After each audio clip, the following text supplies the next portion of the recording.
But the next session I'm very excited about because it's our very own Alvanon consulting team. We're joined today by Don Howard, who is the Executive Director of Consulting at Alvanon, and two of his senior consultants, Alice Rodrigues and Emily Robertson-Hood, both senior consultants here at Alvanon.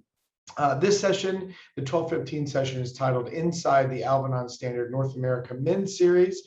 If you were a part of the festival last year, you may remember that we launched our brand new European standard series, which included men, women, atelier women, and children. Well, I'm very excited to hear from Don, Alice, and Emily, because they will be talking about the brand new Alvanon Standard North America Men's Series. And for those of you that don't know, the Alvanon Standard Series is a collection of regionally specific sizing standards.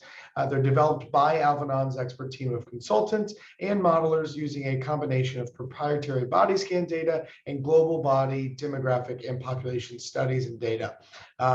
Our physical and virtual AlvaForms are built using these standards. In this session, Don, Alice, and Emily are going to share their methodology and story behind the development of the new North American Men's Standard Series and the benefits of virtual AlvaForms and virtual AlvaForm size sets. Now, I think that's enough for me. Don, Emily, Alice, are you guys there? You can go ahead and turn on your cameras.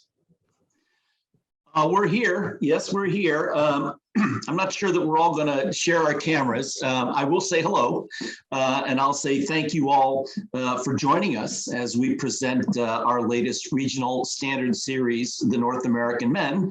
Well, there's Alice. Say, Emily, say hello, Emily. So anyway, Hello. Alice and Emily really led the development of this. And let's see, Jill, are you able to share the presentation? I think Jill is sharing. There we go. Okay, I'm going to kill my camera because it's a little easier for me to focus on this story. So the North American Standard Series, we're very excited about it. Alice and Emily led this development, and we felt that this was long overdue. But the simple fact is the process of developing a new standard series like this is really not simple. It's especially one that's as complex as this. It takes a long time and requires a lot of dedicated resource to create these fundamental tools. So, as Jordan alluded to, the regional standards, why do we do it? Well, since 2004, we've made every effort to provide updated regional standards as off-the-shelf fit tools that would be available for our clients, both in the physical fit forms and today, of course, as identical 3D AlvaForms. Now, the standards are created by the consulting team and our modeling team, and they're really intended to address a few things here. Changes in the population for size and shape, changes in overall demand for size coverage in today's world, of course, the evolving technology and end-use features, and also the need for complete size sets in 3D in this digital supply chain that goes beyond the singular focus on core size fit evaluations. So why do we develop body standards in the first place? It's really to create accurate tools for garment evaluation in the physical and in 3D. Because without a standard, there's no logical basis for decision-making or taking action. And for those in the product development process of apparel, you know the apparel product development can be emotional and include no shortage of opinions. So standards are critically important. Now, Alvanon was founded on the idea that the human body should be realistically represented as a tool for apparel creation, right? Traditionally, these tools have been used in the physical and only available that way, but now that the digital twin is available, brands have really accelerated success in 3D by utilizing both, okay? This really has represented a seismic shift in the industry, right, for garment evaluation, which is now including things we never thought we'd be seeing, digital approvals in 3D for fit. And as brands develop their 3D strategies, the ability to use the identical standard tools in 3D is really critical to avoid any digital disconnects down the road, which we'll discuss a little bit later. But bearing in mind, this is not very sexy. These are the fundamental tools for garment standardization. And Emily, could you begin by giving us a little bit of insight as the type of technical details that are involved in these tools, both physical and digital? Yeah, of course. So to bridge that end use digital disconnect with real life, we did listen to our customers and what they were asking for. And all of our standard series use the latest anatomical and body scan data. And we built these enhanced features into each form and avatar. So no extra charge, they're just built in. And they all come with what we've been calling a denim rise, which is something that enables the user to fit closer to the body. We have been able to build in a more natural leg stance, which is great for fitting things like trousers. Of course, you'll see that there's posture updates to the shoulders, a little bit more relaxed, not quite as upright as before. And body sculpting has really become one of the keys to cross-functional use and acceptance in that cross-functional use. So we've built in secondary features like head, hands, feet, and of course the face. So these are end-use tools that we really feel like are state of the art at this point. Now, if digital is one of the seismic shifts in the industry, let's hear about the other seismic shift towards inclusivity. Alice, talk to us about that. Sure. Inclusivity these days can mean a lot of different things to a lot of people. It can be about acknowledging ethnicity diversity, gender, or size diversity. Today, we're really going to focus on size diversity. When it comes to creating inclusive sizing, there are a few different strategies you can use to determine your size ranges. But regardless of how you approach it, you need to address the changes in body shape across a range when you're developing your product fit. And this has always been one of the biggest challenges in our industry. Simply put, you can't grade your way into big sizes. We'll talk about that a little bit more later on. And now we're going to show you Alvanon's new North American standards. We started with a core size of 40 or medium, because that's the most common core size that people use. I mean, it's pretty generic. And we do know that there is definitely a need for two distinctly different bodies. So we created both an athletic and a classic form.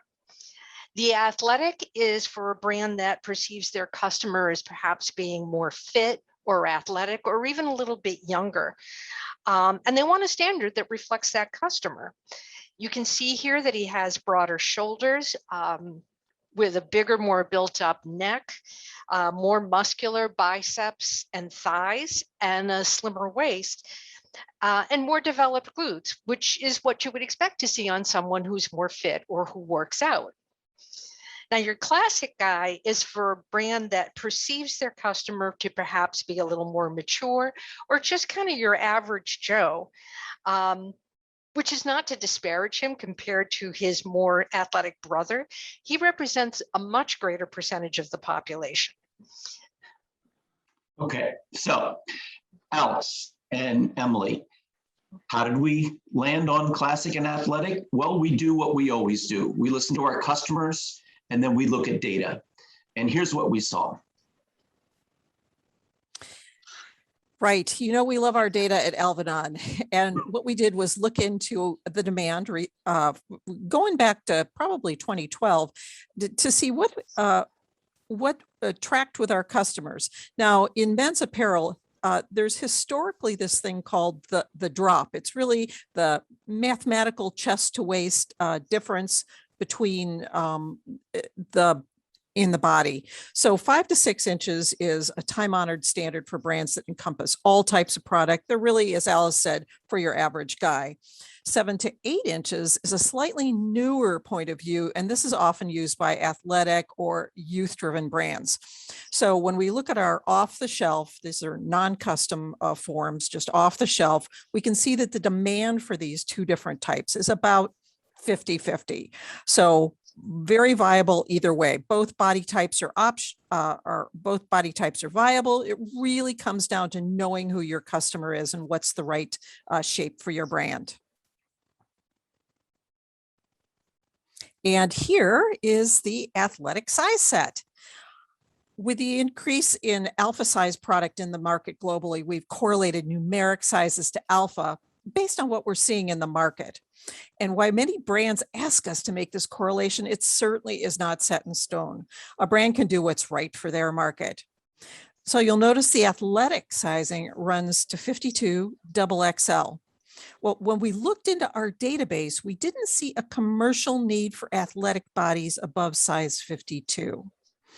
And when we look at the lower end of the size range, brands requiring a size small will generally look at our youth sizes 16 or 18.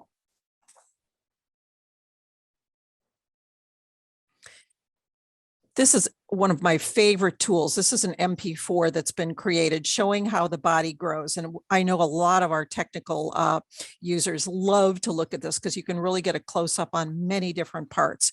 So as we developed this size set, care was taken to ensure that the shape transition flowed smoothly from one size to the next, which of course will be an aid in grading. And the points that we really honed in on were things like the stance, the posture, shoulders, armhole, and of course the rise shape.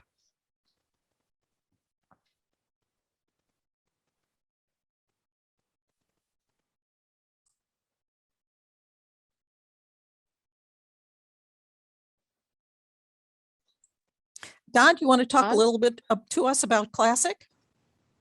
Yes, because he's on mute. So thank you for the athletic explanation. And now let's talk about the Classic, because the Classic body is, again, more of that traditional 5 to 6 inch chest to waist drop for menswear. And the body really reflects the majority of men in North America. So Alice, what's the demand look like historically for our Classic body type?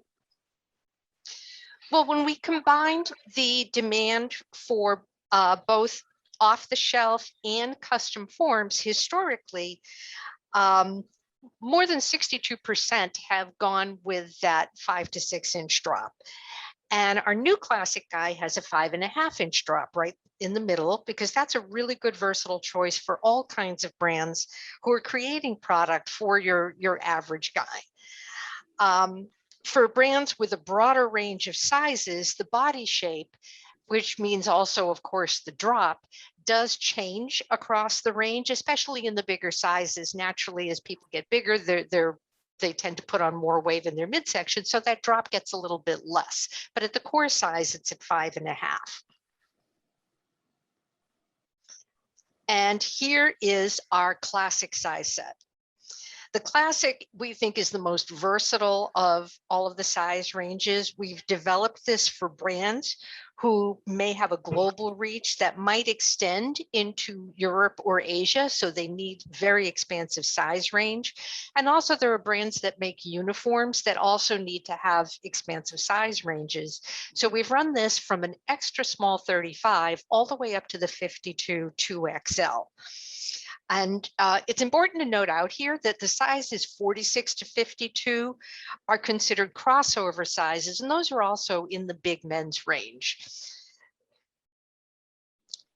So with the growing importance of size inclusivity in the market, more brands, we see are shifting from offering a separate range for regular men and big men to presenting a single inclusive range to the consumer. Now that's a lot easier said than done, because there's some technical considerations that we have to do behind the scenes, but let's dial into big men now.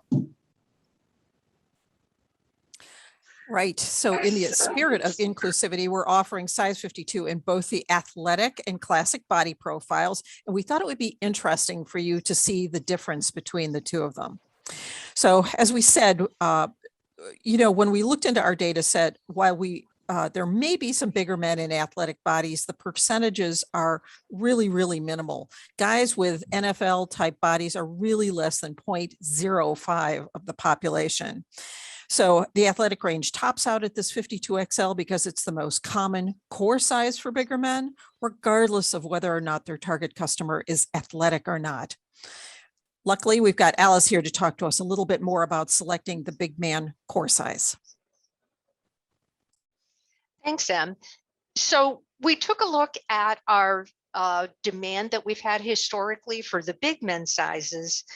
And when we saw that and looked at all the off-the-shelf and custom forms we've been asked for, more than 71% went with that big men's 52. And that's what we really recommend for a lot of brands, because it's the shape that truly represents what a big man looks like in terms of size and shape. And here is the big men's range. And this is a traditional big men's range that gives you the option of extending that size range any way you need. Like we said, the sizes 46 to 52 are also continued into the regular size range, which gives you that flexibility of offering whatever range you need. And you can see here in the growth from one size to the next across all of the ranges, they've been developed so that not just the measurements, but the shape and the balance evolution reflects what really happens when people get bigger and smaller. And that progression of size and shape across the range has also been thought through to provide the brands with a tool for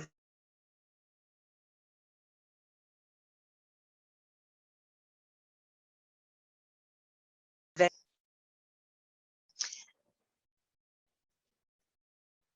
Next slide. And here in the growth, like Emily was saying, you can really see in these videos how the sizes transition from one to the other, and that the stance and the posture, the girth distribution, and even things down to the details of the arm angle and the armhole shape transition smoothly from one size to the next. It's also super clear from looking at this why you would need to reblock for this kind of shape evolution to get a good fit at every size. There's just way too much change in the shape and balance of this body to get there through grading.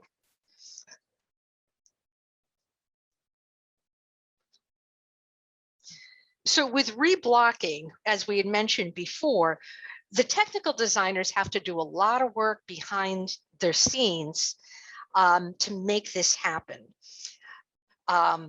It's a lot of effort and a lot of coordination to make this appear seamless or continuous to the consumer. What you've got to do is develop that core fit on your product at a core size, typically right around a 40, which is the size that most brands choose for a core.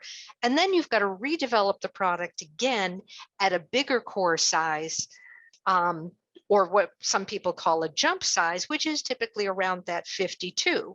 Then you've got to grade in both directions in a way that makes sure that you don't end up with any overlapping or gapping where those two size ranges meet. And it's a considerable amount of effort on the part of the technical teams and a lot of coordination, but it's well worth the effort.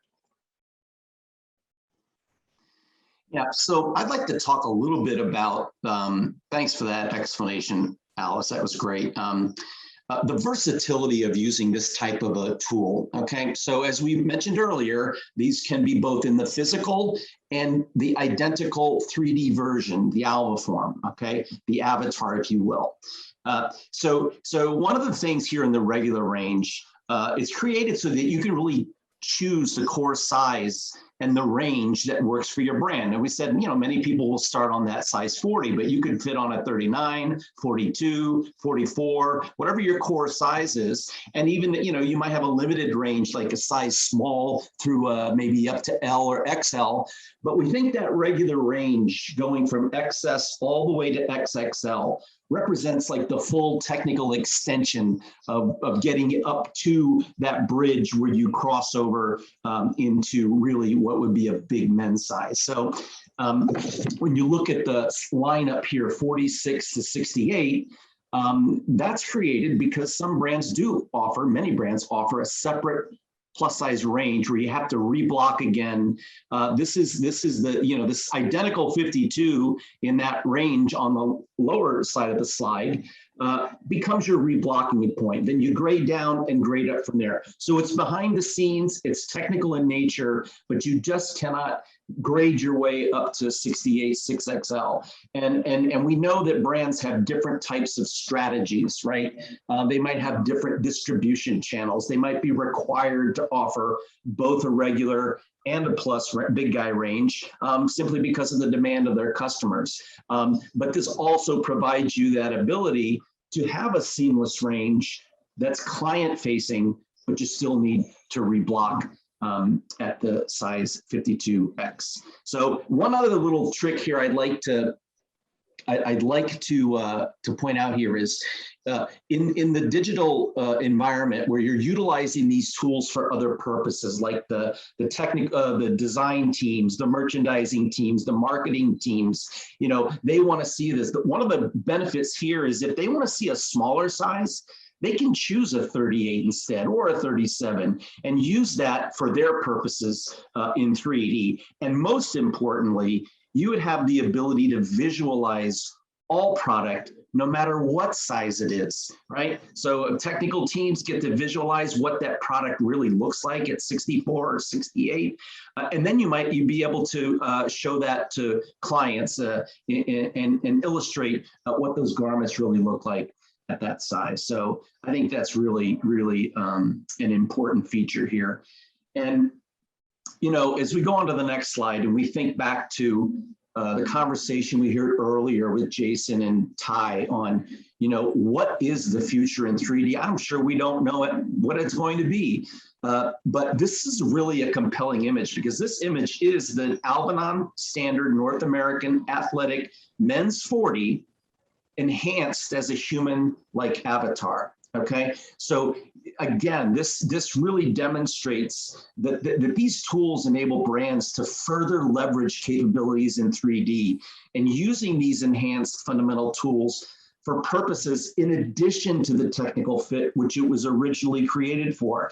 And again, that will help us to reduce and ideally prevent the chances for digital disconnects in product fit across the enterprise, and most importantly, to the end consumer. Right. So some key takeaways here is that this new North American Men's Standard Series has been developed for inclusivity in terms of body diversity, in terms of size diversity, in terms of body shape diversity. And this versatility is going to meet most universal brand sizing strategies for shape, size range, and it's offered in these three different groupings. The athletic body shape, which goes from 36 small to 52 XXL.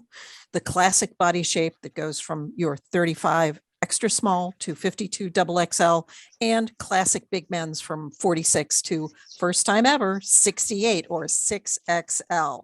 Wow. And the good news is there's already tools that are ready to support these new standards, and these are very exciting. So Alice will tell us about those. Sure. What we've done is for the first time, we are ready with extra technical tools.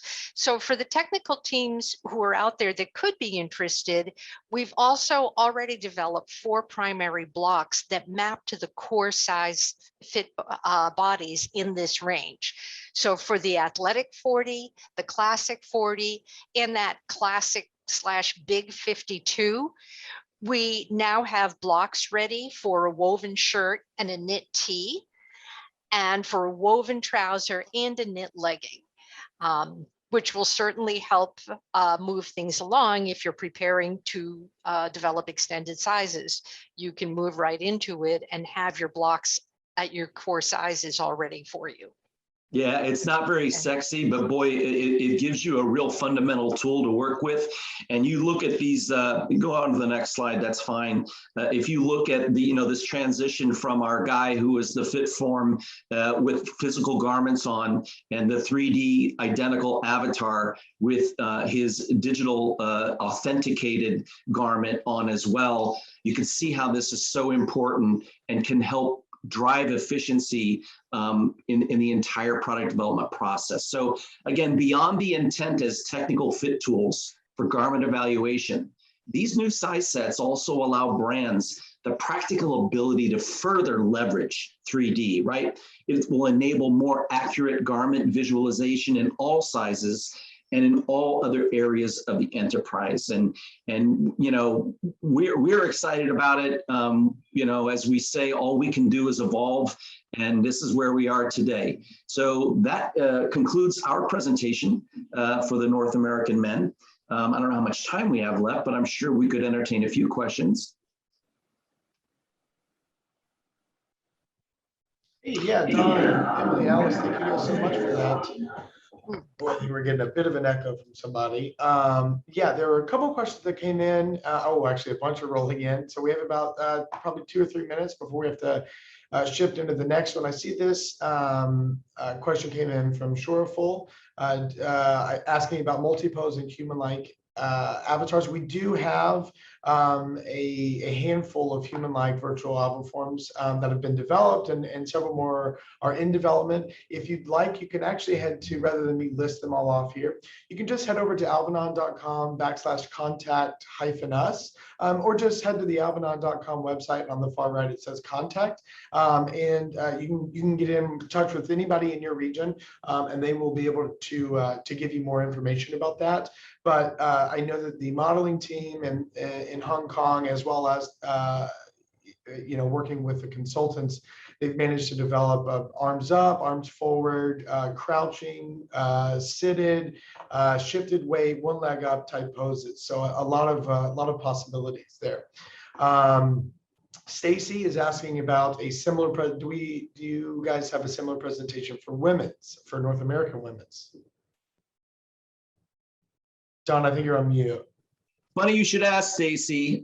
We are just beginning the development. I don't want to give away any additional information, but we would like to be able to have that coming soon. I would probably imagine sometime in 2022. As I mentioned, it takes a long time to do this. And if you really want to know, we've done, as Jordan said, just go online and look. We've done China size sets. We've done North American, European for women and for men and for kids. We have China kids. We launched a new North American kids standard about 2 years ago. Plenty of options out there available. Please use the standards, right? That's why we create them. We want to make them available so that you have the ability to get in, not only physical, but as you start planning your 3D journey, that you can be using these tools consistently throughout. It's especially if you've never started in 3D, you've got a great opportunity to step off on the right foot. Absolutely. And I actually, just a little bit further up in the chat, I included a link that you can visit. It was from me at 12:40 p.m. and you can get a full list of Alvanon's regional sizing standards by clicking on that link. It's just called the Alvanon Standard Series. So everything that Don mentioned. This next question came in. We probably have time for 1 or 2 more from Jessica. Is Alvanon considering creating base blocks for more of their form line? Every standard that we offer have associated blocks with them. Okay, so you know, again, it's really a wonderful entry point. You know, Alice was talking earlier about that transition to a big men and reblocking at big men. If you've never done it before, or if you'd like to double check how you're doing it, why not grab those tools, right? You can learn more about it. You can understand exactly why the changes are happening as you migrate, and then start grading those garments all the way up to 6XL. Wonderful exercise, great informational tools to further your education on the subject. Yeah, absolutely. I think that about wraps it up. I would also, the question about blocks, I would also just call your attention to tomorrow, the last session of the day, starting at 1:10 p.m. We actually have our entire blocks department with Alvanon. We have Christina Anusko, who's the director of blocks and grading at Alvanon. She will be giving a great presentation. We're calling it a masterclass, calibrating in digital product creation. So I would encourage you to tune into that. Tune into the entire day. But Don, Emily, Alice, thank all 3 of you so much for joining us and sharing. It seems you guys have really struck a nerve, and there's been a lot of feedback. So thank you guys. Thanks. Enjoy the rest of Tech Fest.